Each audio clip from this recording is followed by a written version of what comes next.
Bonjour, bienvenue. Je m'apprête à faire une review pour le The Luminous Astro Deck. Donc c'est en anglais, le lien sera bien évidemment dans la description. Si tu souhaites voir la playlist, j'essaierai de la mettre aussi en haut et en barre d'infos. Donc voilà un petit en fait oracle qui permet de commencer. Pour moi, je vois plus ça comme une introduction à l'astrologie, de manière un petit peu moins peut-être rébarbative que pourraient l'être des ouvrages et des livres avec peu ou pas d'images en noir et blanc et qui sont voilà des espèces de mégatomes pour apprendre l'astrologie vu que ça m'intéresse.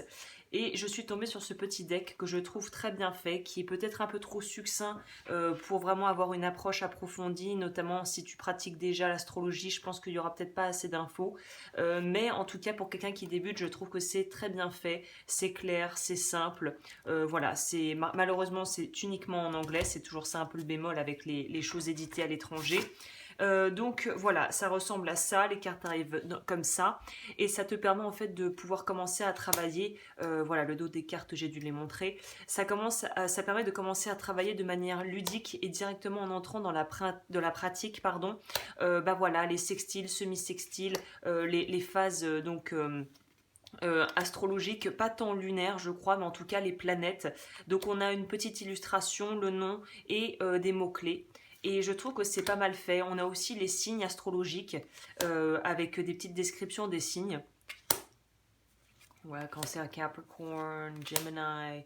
Donc voilà, il y a les côtés positifs et les côtés un petit peu moins positifs de chaque signe, sachant que c'est encore une fois extrêmement général et quand elle le dit d'ailleurs l'autrice, qu'en fonction de l'ascendant, la personnalité d'une personne peut être extrêmement différente. L'ascendant et le signe lunaire sont très importants en fait dans la personnalité de quelqu'un et on a donc les fameuses maisons en astrologie, les 12 maisons.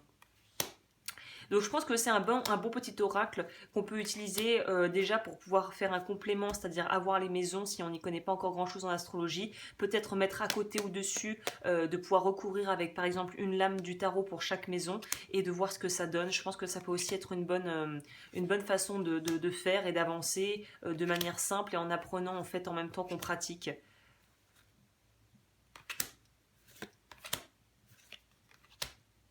Voilà, l'ascendant, les planètes, Chiron, Jupiter, Mars, Mercure, la Lune, Neptune, le nœud nord. Apparemment, c'est très important pour la mission de vie, le nœud nord. J'ai vu pas mal de personnes parler de ça.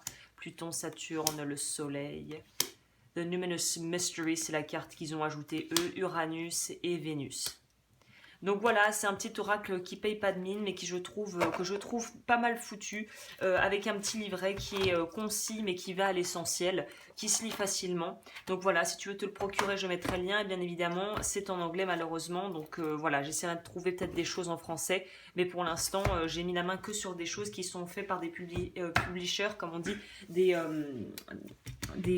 maisons d'édition anglaises ou américaines. Voilà, bah écoute, je te laisse avec les autres vidéos si tu veux regarder d'autres vidéos d'oracle et je te retrouve bientôt pour d'autres vidéos.